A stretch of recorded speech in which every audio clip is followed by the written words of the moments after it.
Clara, oh my God, I didn't think I'd see you so soon. How are you feeling? Confused, Clara admitted, stepping inside. Lena, I need you to be honest with me. Did you know about Sophia? About Ethan's other family? Lena froze mid-step, her face going pale. I I thought you knew. Obviously I didn't, Clara said sharply. What else have you been keeping from me? Lena hesitated, then sighed. It's not my place to tell you everything, but you should know that Ethan wasn't always the man you think he is. That night, Clara returned home to find Ethan sitting in the living room, his head in his hands. Tell me everything, she said firmly, standing in the doorway. Ethan looked up at her, his eyes weary. You deserve the truth, he said. He told her how he and Sophia had been high school sweethearts, inseparable until adulthood. They'd had Emily when they were young and struggling, and though he loved his daughter, their relationship had begun to fracture under the weight of financial strain and personal guilt. Then he met Clara. You were so vibrant, Ethan said, his voice heavy with emotion. You had this way of seeing the best in people, even when they didn't deserve it. I didn't mean for it to happen, but I fell for you. Fell for me? Clara said bitterly. Or felt guilty because of what happened to me? Ethan winced. I was driving the car that hit you, he admitted. That's how we met. You were recovering, and I couldn't leave you. I thought I could make things right by being there for you. Clara stared at him in disbelief. Her chest tightened as memories began to surface, blurry images of a crash, of pain, of waking up in a hospital to find Ethan at her bedside. You've been lying to me from the start, she said, her voice shaking. Our entire marriage was a lie. It wasn't a lie, Ethan said desperately. I care about you, Clara, more than you know. But you don't love me, she said again, the words hollow. Ethan didn't deny it. The next day, Clara made a decision. She drove back to the house she had followed Ethan to, this time knocking on the door. Sophia answered, her expression wary. You're Clara, aren't you? Yes, Clara said. I think we need to talk. Sophia invited her in, offering her a seat at the kitchen table. Emily peeked around the corner, her curious eyes watching Clara intently before Sophia gently sent her upstairs. I didn't know Ethan was still married to you when we got back together, Sophia said quietly. He told me your marriage was over, but he wanted to wait until you were stronger to tell you the truth. Clara scoffed. He's good at making excuses, isn't he? Sophia sighed.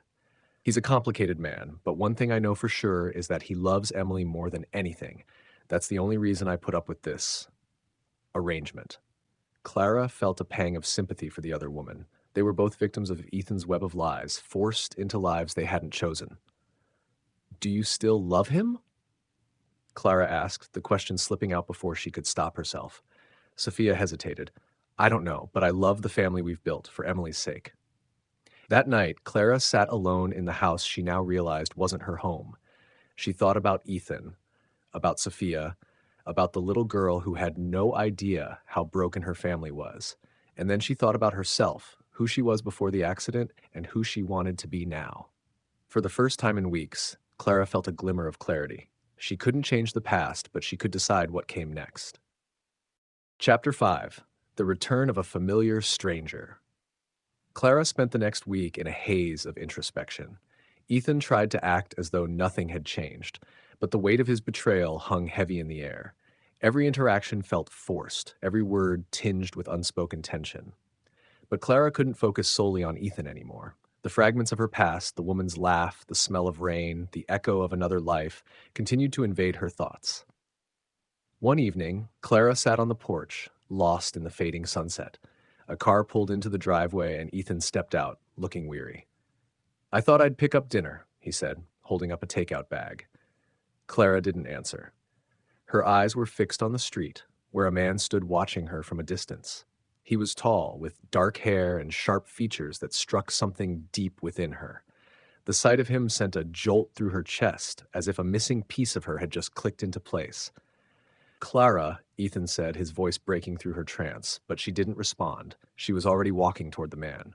Clara, the man said, his voice soft and familiar.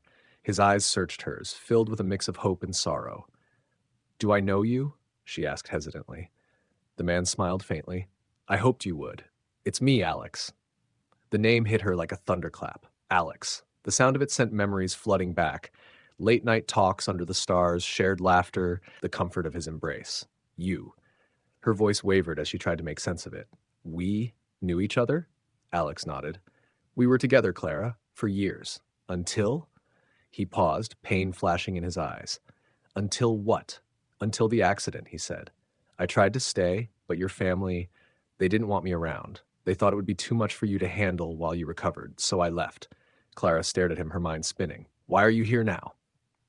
Because I couldn't stay away anymore, Alex said, his voice cracking. I had to know if you were okay, if you were happy. Clara didn't know how long they stood there, frozen in time. She barely noticed when Ethan appeared beside her, his expression darkening. Who is this? Ethan demanded, his voice sharp. Alex met his gaze without flinching. I'm someone who cares about Clara. She doesn't need you, Ethan snapped. She has me. Do I? Clara said, her voice cutting through the tension. She turned to Ethan, her eyes burning with unspoken questions. Because it feels like I've spent our entire marriage living in your shadow, following a script you wrote without my consent. Ethan faltered. Clara, I'm trying to fix this. You can't fix this, she interrupted. Not anymore. That night, Clara couldn't sleep. She lay in bed, staring at the ceiling, her thoughts a chaotic swirl of memories and emotions. Alex's presence had stirred something deep within her, a part of herself she hadn't even realized was missing. But could she trust these feelings? Or were they just another piece of a past she no longer recognized? When morning came, Clara made a decision. She called Alex and asked him to meet her at the park. The park was quiet, the morning sun casting long shadows over the dew-covered grass. Clara sat on a bench, her heart pounding as Alex approached. I need to know, she said as he sat beside her. Who was I before the accident? What did we have? Alex took a deep breath, his gaze softening as he looked at her. You were fierce, he said, passionate, stubborn, kind. You had this way of lighting up every room you walked into. Clara felt a lump form in her throat. And us? What were we? We were in love, Alex said simply, the kind of love that doesn't just disappear, at least not for me. Tears welled in her eyes, but I don't remember any of it. You don't have to, Alex said gently. What matters is who you are now and what you want. Clara sat in silence, his words echoing in her mind. For so long, she had let other people define her life, first Ethan, now Alex, but she realized now that it was up to her to decide who she wanted to be. As she looked at Alex, she felt a glimmer of hope. Maybe she didn't remember their past, but that didn't mean they couldn't build something new. Chapter 6, Confronting the Past. Clara knew she couldn't move forward without first confronting the mess her life had become. The tangled web of Ethan's lies, the resurfaced memories of Alex, and her own fragmented sense of self weighed heavily on her. She started by meeting Ethan in the living room the following evening. He was seated on the couch, scrolling through his phone, but looked up when Clara entered. We need to talk, she said, her tone firm. Ethan set his phone down, his expression wary. What is it? I want a divorce, Clara said, her voice steady. Ethan stared at her, stunned. Clara, you don't mean that. We've been through so much. Exactly, she interrupted. We've been through so much, but it was built on lies. You married me out of guilt, Ethan, and I can't keep living in a life that doesn't feel like mine. Ethan's face fell. I care about you, Clara. I've done everything I could to help you. But you don't love me, she said softly, echoing the words that had been haunting her since his confession. Ethan opened his mouth to argue, but stopped himself.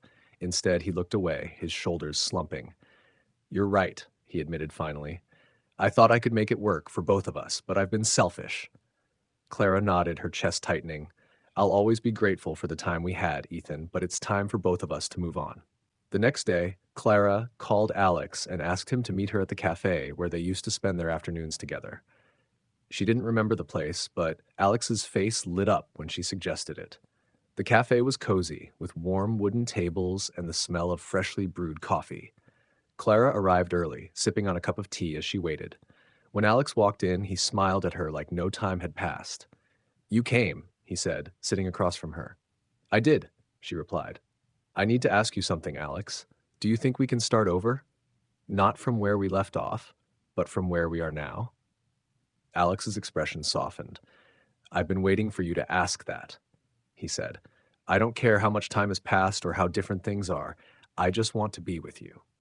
Their conversation was light at first, filled with laughter and stories about the lives they had lived apart. Alex didn't pressure her to remember their past, instead focusing on the possibilities of the future. As the sun began to set, Clara felt a weight lift from her shoulders. For the first time since the accident, she felt like she was taking control of her life. That night, back at the house, Clara began packing her things. Ethan watched silently from the doorway. "Where will you go?" he asked quietly.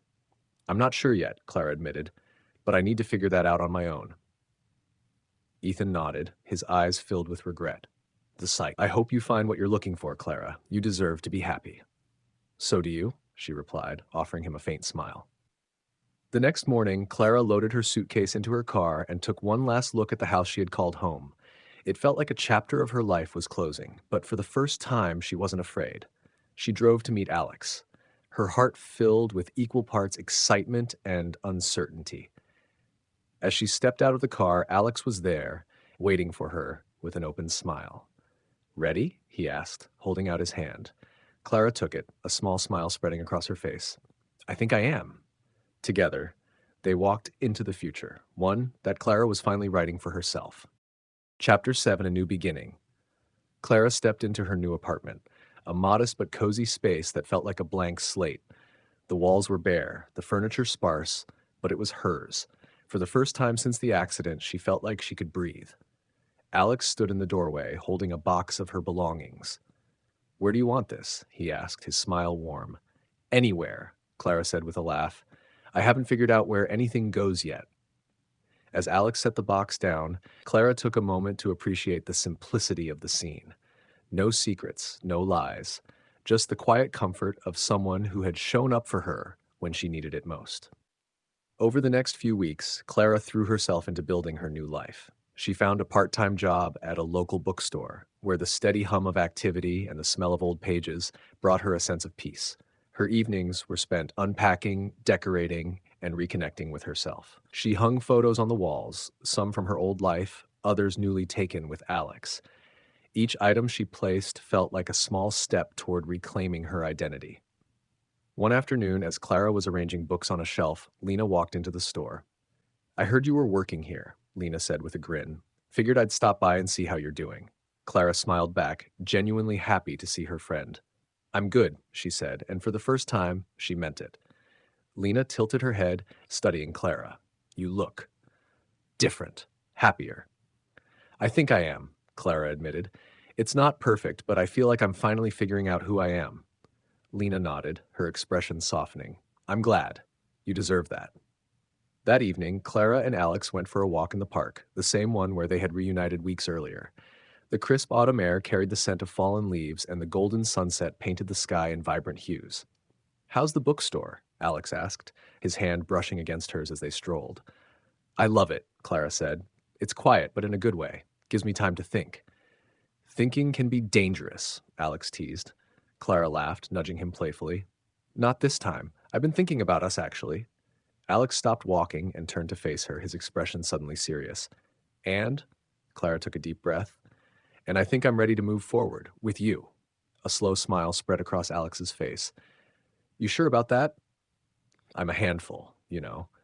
"I think I can handle it," she said, her tone light but her eyes full of emotion. As the weeks turned into months, Clara and Alex rebuilt their relationship, not as a continuation of what they once had, but as something entirely new. They took their time, learning about each other all over again, creating memories unclouded by the past. Ethan, true to his word, stayed out of Clara's life, focusing on Sophia and Emily. Though there was no reconciliation, there was peace, and Clara was grateful for that.